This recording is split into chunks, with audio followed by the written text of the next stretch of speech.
The entire restaurant went silent as Rachel Morrison flicked $47.83 straight into the trash bin, an act of public humiliation that would soon unravel her entire world. "Keep the change, boy," she sneered. "Buy yourself some better clothes."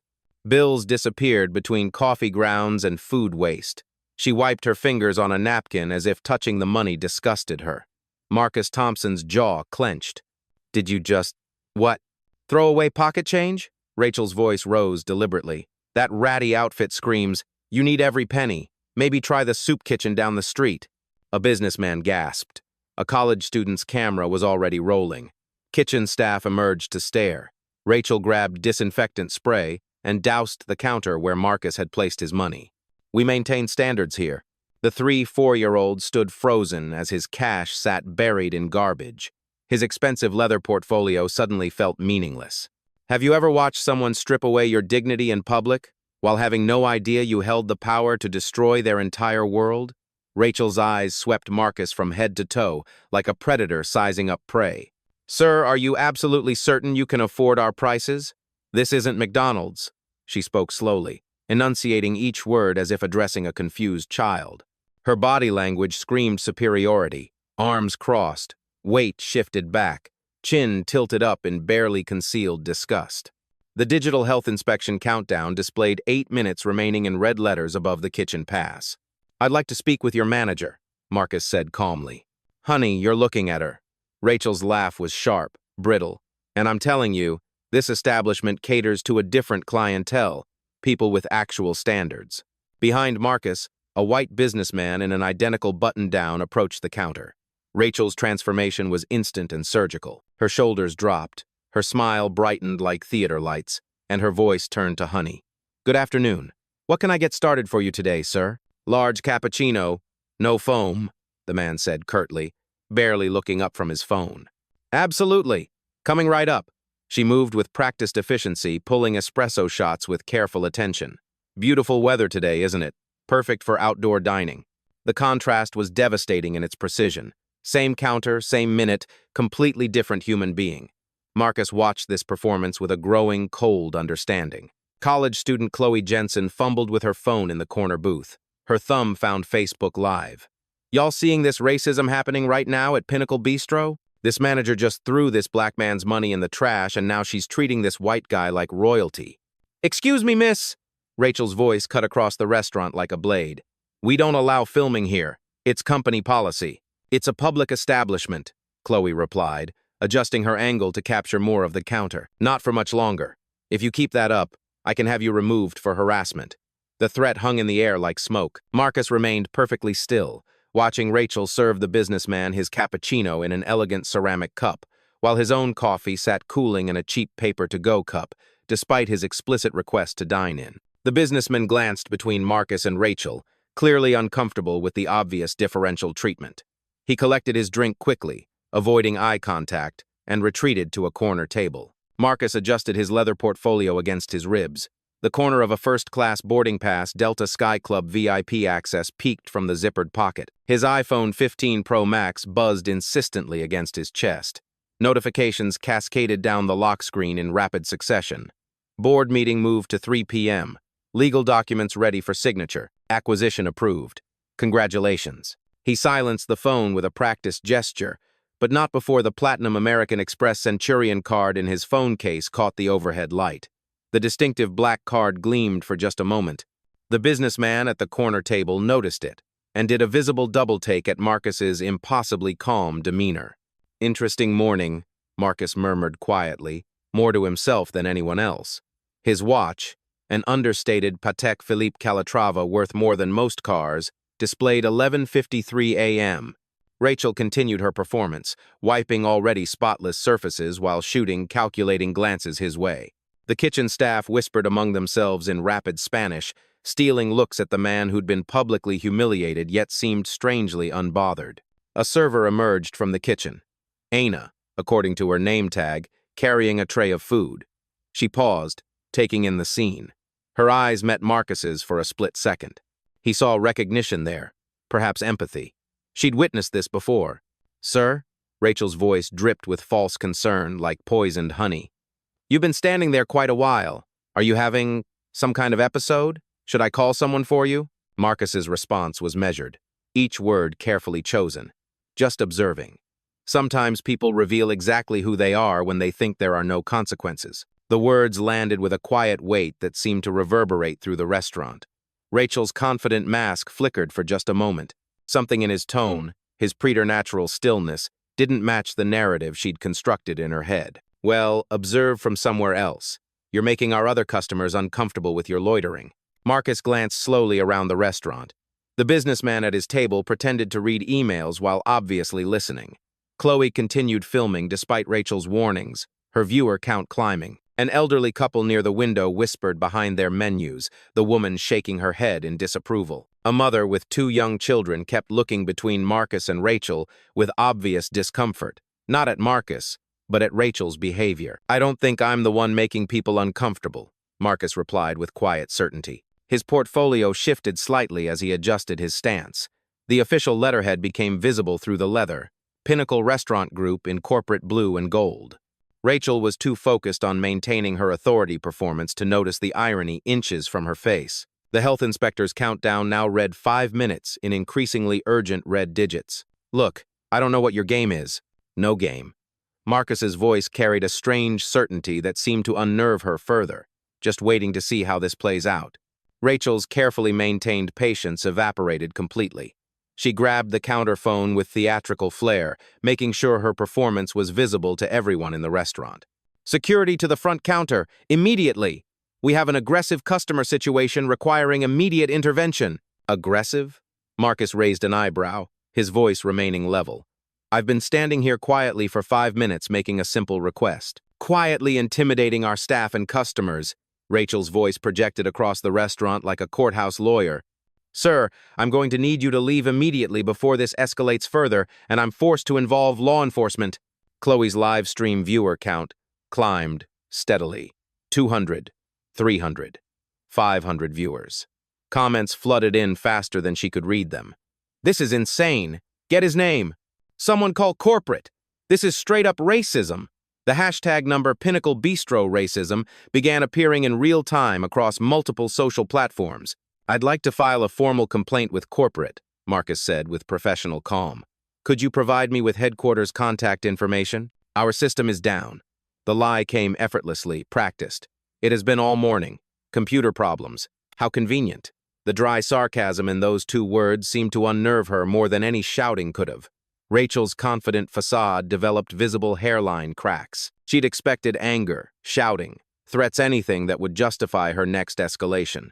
Marcus's unnatural calm was deeply unsettling. Security guard Mike Sullivan emerged from the back office. A burly man in his 50s whose uniform strained against his considerable gut. His eyes immediately fixed on Marcus as the obvious source of the problem. What's the situation here?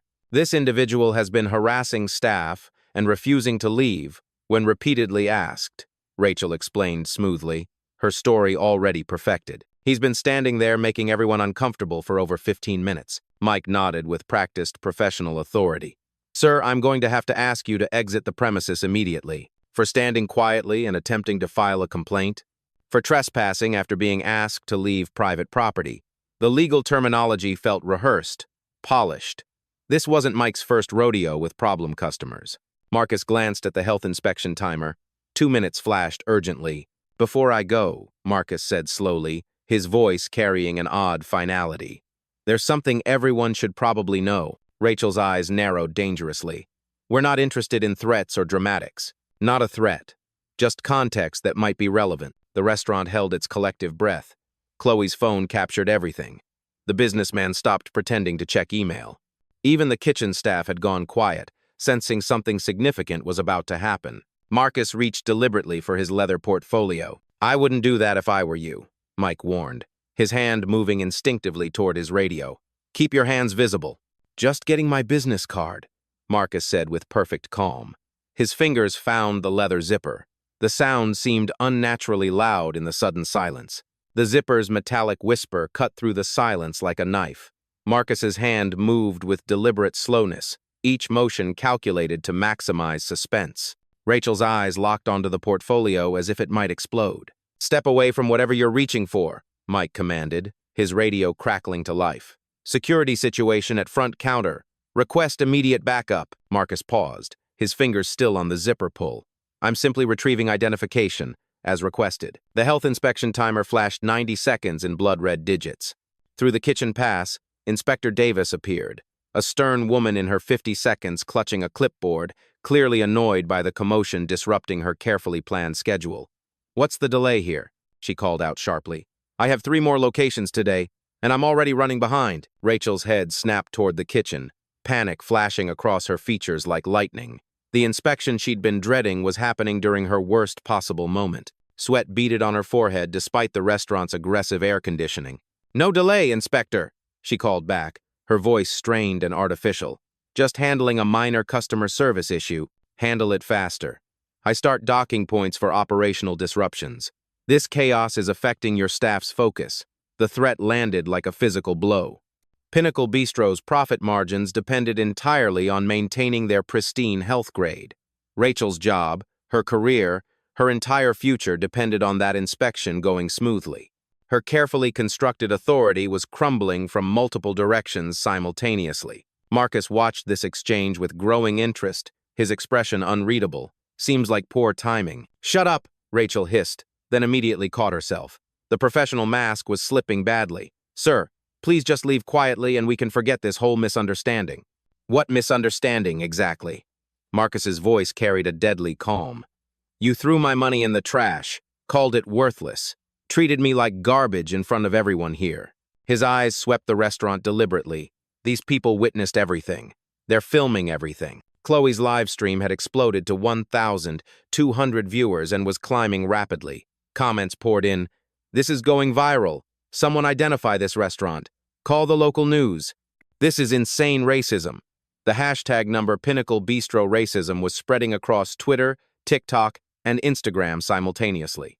The businessman at the corner table had abandoned all pretense of working on his laptop. His iPhone was out, recording everything from multiple angles. Even the elderly couple had stopped eating, watching the drama unfold with wide, shocked eyes.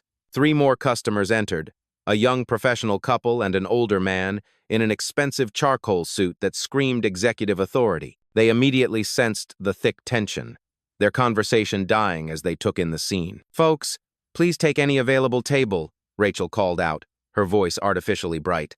We'll be with you momentarily. The new customers exchanged concerned glances but remained near the entrance, unsure whether to stay or flee. The man in the expensive suit looked familiar. His face carried the unmistakable authority of someone used to being recognized. Mike stepped closer, attempting to regain control. Sir, I'm going to count to 3. 1. Officer Chen is en route, came the crackling voice through his radio. ETA 4 minutes, requesting situation details. Marcus's eyebrow raised with what might have been amusement. You called the police for someone requesting to file a complaint. You're trespassing on private property, Mike replied, though his conviction was visibly wavering. The situation felt increasingly wrong. On what legal grounds? I made a legitimate purchase, received discriminatory service, and requested to speak with management about filing a formal complaint. Which specific part constitutes criminal trespassing? The legal precision of Marcus's language seemed to genuinely unnerve Mike. This wasn't the typical problem customer. This man spoke like a lawyer. Inspector Davis emerged from the kitchen, her clipboard now thick with violation notices. Her expression was thunderous. Miss Morrison, I need you to address these critical sanitation issues immediately. The hand-washing station lacks proper soap dispensers. 3 prep surfaces show cross-contamination risk. Your staff appears insufficiently trained, and your food storage temperatures are dangerously inconsistent. Rachel's face went completely white. Each violation could cost thousands in fines, not to mention the devastating downgrade in their health rating. Inspector, I can explain. Explanations don't fix health code violations. I need immediate corrective action. The timer now read 45 seconds. Rachel was drowning, caught between the health inspector, the spiraling security situation, and the viral live stream broadcasting her professional humiliation. Marcus observed this escalating chaos with the patience of someone watching a perfectly orchestrated plan unfold. His portfolio remained partially unzipped, its contents still hidden. Perhaps, he said quietly, his voice carrying across the silent restaurant. We should wait for the police. Let them sort out who actually belongs here and who doesn't. The words carried an undertone that made Rachel's blood run cold. There was something in his absolute, unshakable confidence that didn't fit. The man in the expensive suit near the door stepped forward purposefully. "Excuse me, but isn't this Pinnacle Bistro?" His voice carried unmistakable authority. "Yes, sir," Rachel replied, desperately grateful for a normal customer. "How can we help you today?" "I'm David Reed, Regional Director for the Metro Restaurant Association. I was supposed to meet someone here about a potential multi-million-dollar partnership opportunity." His sharp eyes swept the chaotic scene, the security guard, the filming college student, the police sirens growing louder, the man with the mysterious portfolio. "Is this your normal operating procedure?" Rachel's world tilted further. The Metro Restaurant Association controlled licensing and partnerships for dozens of major chains. "Mr. Reed, please. This is just a minor situation we're handling." "It doesn't look minor from where I'm standing." Reed's voice was ice cold. "It looks like blatant discriminatory treatment being live-streamed to hundreds of viewers." Chloe looked up from her phone, eyes wide. 1,800 viewers now, and climbing fast. The number hit Rachel like a physical blow. Her career, her reputation, the restaurant's image all being systematically destroyed. "Health inspection complete." The digital timer flashed, then went ominously dark. Inspector Davis returned from the kitchen, her expression grimmer than before. "Miss Morrison, Pinnacle Bistro receives a conditional pass pending immediate remediation of 14 separate health code violations. You have exactly 72 hours to address these critical issues or face mandatory closure proceedings." 14 violations. Rachel's knees nearly buckled. The number was catastrophic, enough to trigger a corporate investigation and potential franchise termination. 14? Her voice was barely a whisper. Staff hygiene, equipment maintenance, food storage temperatures, sanitation procedures, pest control measures. Shall I continue reading the complete list? Marcus shifted his weight slightly. The subtle movement drew every eye. His portfolio crinkled softly. "Interesting timing," he murmured again. Police sirens wailed, stopping right outside. Officer Chen was arriving to sort out a trespassing situation that was looking far less clear-cut. Rachel realized with growing horror that she'd made a cascading series of catastrophic mistakes. The health inspection failure, the viral live stream, the association director witnessing everything, and somehow, at the center of it all, this quiet man seemed to be orchestrating her complete destruction with supernatural calm. The kitchen staff had emerged. Anna, the server, stood with her arms crossed, watching Rachel's downfall with undisguised satisfaction. She'd seen this behavior before. "Maybe," Marcus said softly, his voice cutting through the chaos. "We should all wait to see what's in here before anyone makes decisions they can't unmake." His fingers resumed their slow, deliberate movement on the zipper. The sound was unnaturally loud. The zipper opened with deliberate precision. He withdrew a single business card, first pristine white cardstock with embossed gold lettering. He placed it on the marble counter between himself and Rachel with the ceremony of laying down a royal flush. Rachel's eyes dropped to read it. Her face went from white to gray to green. Marcus Thompson, CEO, Thompson Hospitality Solutions. Below it, smaller text, specializing in restaurant acquisitions and operational restructuring. Mike squinted at the card over Rachel's shoulder, his authority visibly crumbling. His hand moved slowly away from his radio. "What's Thompson Hospitality Solutions?" "We acquire underperforming restaurant properties." Marcus's voice remained perfectly calm. "Turn them around. Sometimes that involves significant staffing changes." The police sirens had stopped. Car doors slammed. Heavy footsteps approached. Officer Chen entered, a tall woman in her 40s with sharp eyes that immediately assessed the chaotic scene. "Someone called about a trespassing situation?" Marcus turned to face her calmly, extending his hand. "Officer Chen, I'm Marcus Thompson.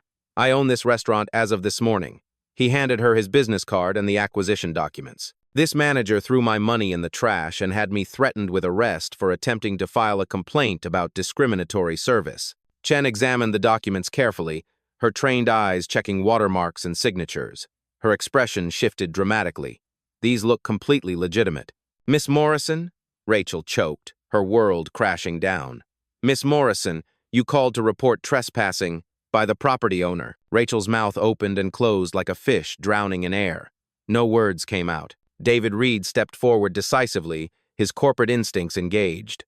"Officer, I'm David Reed with the Metro Restaurant Association. I witnessed this entire incident. This manager exhibited clear discriminatory behavior, threw the owner's money in the garbage, and created an actively hostile environment." Marcus reached into his portfolio one final time. He withdrew a manila folder labeled Operational Assessment, Confidential in red letters. "I came here today for a routine inspection before taking operational control tomorrow. What I discovered," he said, "was deeply illuminating." He opened the folder, revealing dozens of photographs, security camera screenshots showing Rachel's behavior with previous customers over months. A documented pattern of discrimination in painful, undeniable detail. "These images are from your own security system, Miss Morrison. Downloaded this morning during the ownership transfer process." His voice carried quiet authority. Incident after incident, always the exact same pattern of behavior. Rachel stared at the photos like they were evidence of war crimes. Her career, her reputation, her future, all evaporating. "There's also this comprehensive file." He produced a thick stack of customer complaints bound with legal ribbons. 47 formal complaints filed with corporate headquarters in the past 18 months alone, all describing identical treatment, all systematically ignored by management. Inspector Davis stepped forward, her professional curiosity piqued. "Mr. Thompson, those 14 health violations I documented, were you aware of these operational deficiencies?" "I suspected systematic problems. That's precisely why I conducted personal reconnaissance before taking operational control." Marcus's eyes found Rachel's and held them. "I wanted to observe the operation at its most authentic level." The devastating weight of his words settled over everyone. This hadn't been random bad luck. This had been a deliberate, calculated test, a professional evaluation that Rachel had failed more spectacularly than anyone could have imagined. Mike looked deeply confused and embarrassed. "Sir, I sincerely apologize. I had no idea. You did exactly what you were trained to do," Marcus replied without malice. "Respond to management's emergency call. Assess the situation based on their information. The systemic failure wasn't yours." Officer Chen was taking detailed notes. "Miss Morrison, filing a false police report is a Class A misdemeanor. Discrimination in a place of public accommodation constitutes a civil rights violation. Do you understand the serious legal implications of what happened here?" Rachel finally found her voice, though it came out as a whisper. I didn't know. How was I supposed to know who he was?" "You weren't supposed to know," Marcus said with devastating simplicity. "That was entirely the point of this exercise. How you treated someone you perceived as powerless revealed your authentic character." The businessman who'd witnessed the differential treatment approached hesitantly. "Mr. Thompson, I saw everything from beginning to end. The way she treated you versus how she immediately served me. It was deeply disturbing." Marcus nodded acknowledgement. "Thank you for staying to witness the resolution." Chloe looked up from her phone, eyes wide. 2,300 viewers now and climbing. This is literally the most insane thing I've ever seen.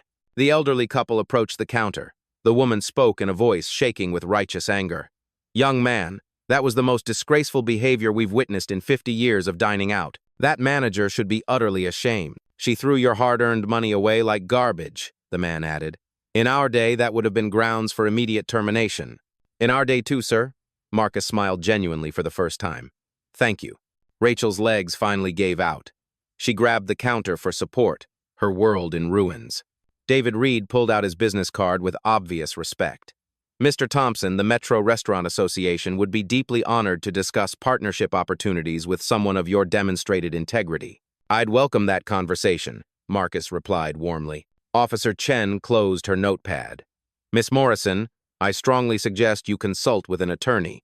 Mr. Thompson, do you wish to press formal charges for filing a false report?" Marcus looked at Rachel, truly looked at her. She was young, overwhelmed, but the casual cruelty she displayed wasn't born from stress. It came from somewhere deeper. "Officer, I believe Miss Morrison has learned something vitally important today. Sometimes natural consequences teach more effectively than criminal charges." Rachel looked up with desperate gratitude, then immediately away in crushing shame. "However," Marcus continued, his voice carrying unmistakable steel, "her employment at this establishment is terminated immediately, effective at this moment." The silence that followed was deafening. Rachel stood frozen. Marcus opened his portfolio one final time, withdrawing a thick manila envelope marked confidential board presentation. Before we proceed with operational changes, he announced, I think everyone deserves to understand the full scope of what happened. He spread documents across the counter. The first sheet bore the Thompson Hospitality Solutions letterhead, Pinnacle Bistro Operational Assessment, Discrimination, Audit. Thompson Hospitality Solutions specializes in acquiring struggling properties, Marcus began, his voice carrying boardroom authority. Our due diligence process includes comprehensive operational assessments. Today's visit was the final phase. Officer Chen stepped closer. You mean this was planned? Partially. I needed to observe authentic customer service practices before finalizing staffing decisions. Marcus's eyes swept the room. What I witnessed exceeded my worst projections. He pointed to a financial analysis. Pinnacle Bistro generates $1.8 million annually. However, customer retention rates have declined 23% over 18 months, directly correlating with discrimination complaints. David Reed whistled low. That's catastrophic customer loss. Indeed, the financial impact of discriminatory practices isn't just moral, it's devastating to the bottom line. Marcus turned to the next document. Market share analysis. Pinnacle represents 0.3% of my restaurant portfolio, but generates 67% of all discrimination complaints across 7 properties. Rachel's face was ashen. Employment contracts for all Pinnacle management positions include comprehensive morality clauses, effective immediately upon ownership transfer.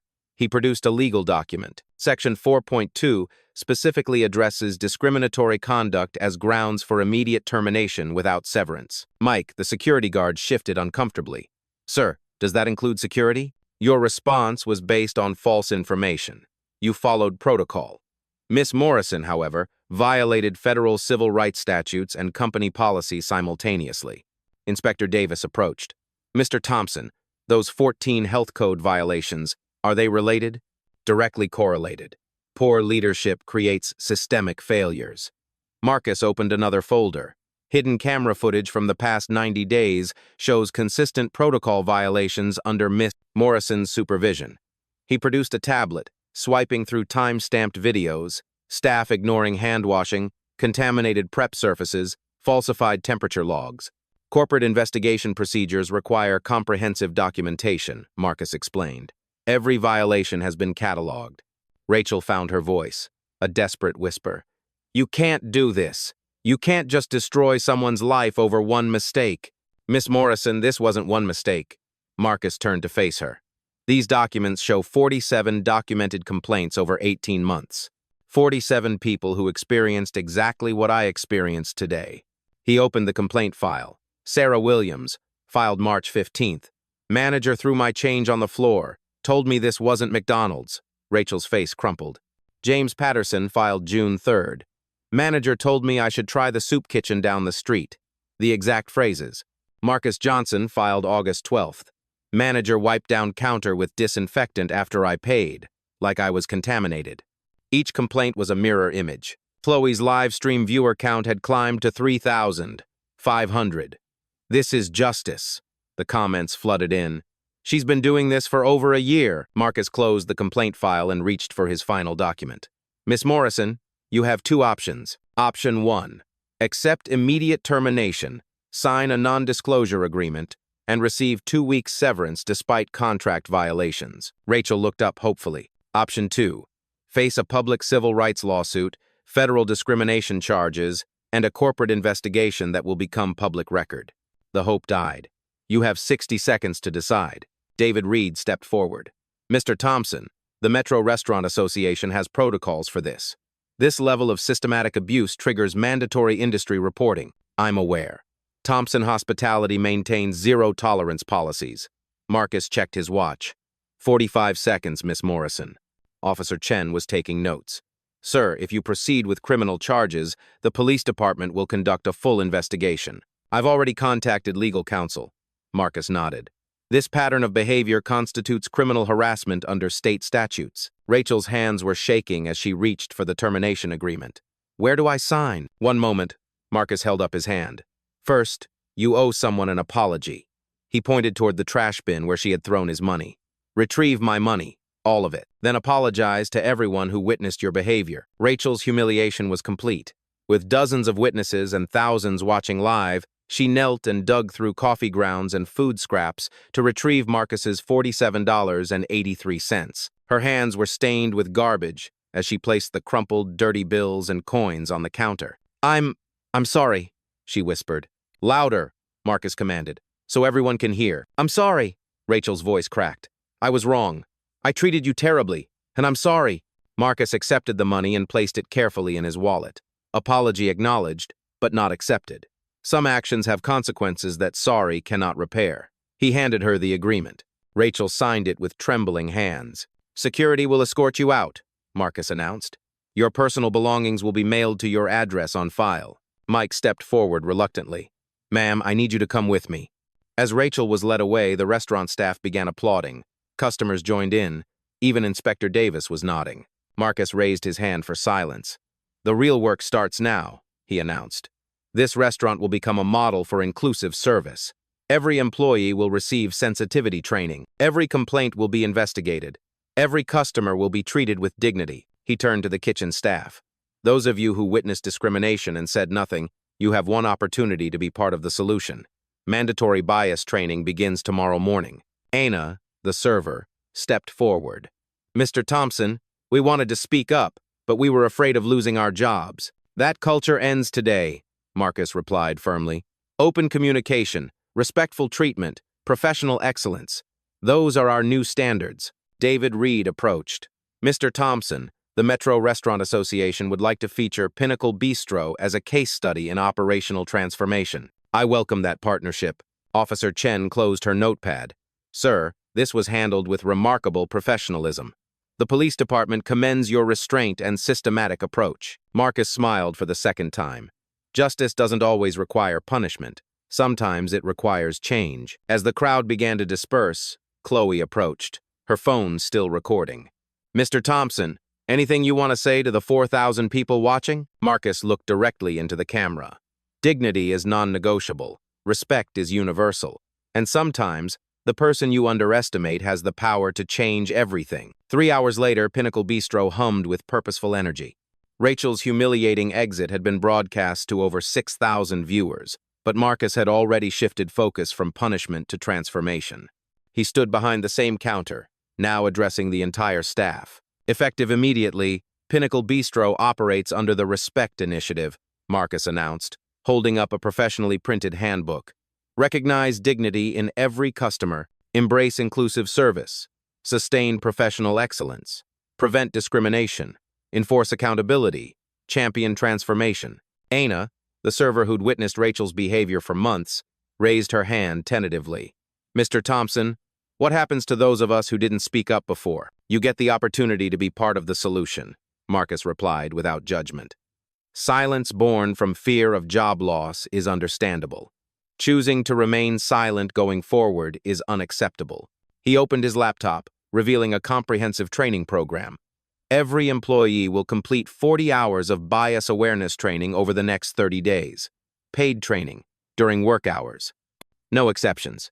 The relief in the room was palpable. Additionally, Marcus continued, we're implementing the Pinnacle Promise app. Every customer interaction gets rated in real time. Complaints escalate directly to my office within 15 minutes. He demonstrated the tablet system. Transparency breeds accountability. Inspector Davis, who had remained to observe, approached. Mr. Thompson, I've reviewed your remediation plan for those 14 health violations. If implemented, Pinnacle Bistro will exceed industry standards within 60 days. We're not aiming to meet standards, Marcus replied. We're setting new ones. He turned to the kitchen staff. Carlos, you're promoted to head chef. Anna, you're now assistant manager. Your job is to ensure every customer receives the same excellent service, regardless of how they look, sound, or dress. The promotions were strategic. People who'd witnessed discrimination were now empowered to prevent it. David Reed had remained, taking notes. Mr. Thompson, the Metro Restaurant Association has never seen operational transformation happen this quickly. Would you be willing to present this model at our annual conference? Absolutely. But first, we need to prove it works. Marcus's phone buzzed. He stepped aside briefly, returning with news. Rachel Morrison has been banned from employment at any Thompson hospitality property nationwide. Additionally, Her termination has been reported to the State Restaurant Workers Registry, as required by discrimination statutes. The finality was sobering. However, Marcus continued, redemption is always possible. If Miss Morrison completes certified sensitivity training and demonstrates genuine change, that ban can be reconsidered in 2 years. Even in victory, he chose education over permanent destruction. Chloe, who had been documenting everything, looked up. Mr. Thompson, the number Pinnacle transformation is trending. People are calling this the most satisfying justice video they've ever seen. Justice isn't about satisfaction, Marcus replied thoughtfully. It's about creating systems that prevent future harm. He pulled out architectural plans. These renovations will be completed within 90 days. Open kitchen design so customers can see food preparation. Community seating that encourages interaction. Digital menu boards with multiple languages. The physical space would reflect the cultural transformation. Most importantly, Marcus announced, we're establishing the Pinnacle Partnership Fund. $500,000 annually to support minority-owned local suppliers, community organizations, and employee education programs. Gasps echoed through the room. Discrimination isn't just morally wrong, it's economically stupid, Marcus explained. Diverse communities have diverse needs. Businesses that serve everyone well profit from everyone well. Officer Chen, who had stayed to complete her report, approached.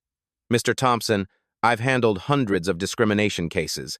Most end in lawsuits and bitterness. This is the first time I've seen transformation instead of just punishment. Punishment without education just creates hidden resentment, Marcus replied. Systemic change requires systematic solutions. As the afternoon wore on, word spread. Local news crews arrived. By 4 p.m., Pinnacle Bistro was busier than it had been in months. The atmosphere had completely changed. Marcus watched from a corner booth as Anna served a homeless veteran with the same attention she'd given a business executive. Carlos emerged from the kitchen to personally check on an elderly black couple's meal. The transformation wasn't just policy, it was becoming practice. Excuse me, Mr. Thompson? Marcus looked up. I'm Jennifer Washington from Channel 7 News. Could we speak about what happened here today? Of course. But let me be clear. This story isn't about punishment or revenge. It's about the power of ownership to create positive change. The interview would frame the narrative correctly. As evening approached, Marcus prepared to leave. He approached the trash bin where his money had been thrown. He dropped a fresh $100 bill inside, then smiled at the symbolism. Sometimes, he said to Anna, who was watching curiously, you have to throw away the old system to build something better. The money would go toward employee bonuses. The gesture was pure Marcus, transforming a site of humiliation into a symbol of generosity. Walking toward the exit, Marcus paused at the counter where everything had begun. The marble surface had been thoroughly cleaned, but the memory of discrimination would serve as a permanent reminder of why vigilance mattered. Tomorrow would bring new challenges, but tonight, dignity had been restored, and justice had taken the form of positive transformation. The intellectual victory was complete. 6 months later, Marcus stood in the same spot. The transformation was breathtaking. Pinnacle Bistro buzzed with diverse energy. Black professionals shared tables with white college students. Latino families celebrated birthdays alongside Asian business executives. The open kitchen showed Carlos's team preparing meals with pride. Anna approached, her assistant manager badge gleaming. Customer satisfaction is up 89%, sir. Revenue increased 34% this quarter. But most importantly, she smiled. We've had 0 discrimination complaints in 6 months. Marcus nodded, scanning the data. What about staff retention? 100% retention rate. 3 employees have enrolled in college using our education fund. 2 others started their own catering businesses with our small business loan program. The ripple effects extended far beyond one restaurant. David Reed entered, carrying a thick folder marked Industry Excellence Award. Marcus, the Metro Restaurant Association, has selected Pinnacle Bistro as Inclusive Business of the Year. You're not just running a restaurant, you're setting industry standards. How many other restaurants have adopted the Respect Initiative? 47 locations across 3 states. The Pinnacle Promise app has been downloaded by over 200 restaurants. Your model is spreading. Chloe Jensen approached their table, now working as Pinnacle's social media coordinator. Her viral live stream had launched a career. Mr. Thompson, the 6-month follow-up video just hit 500,000 views.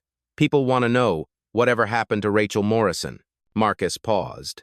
She completed the sensitivity training program I recommended. Found work at a community center helping formerly incarcerated individuals develop job skills. Last month, she sent me a handwritten apology letter. Are you considering removing the employment ban? Next month, actually. Everyone deserves a second chance if they've done the work to earn it. Inspector Davis emerged from the kitchen, her clipboard nearly empty. Annual health inspection complete.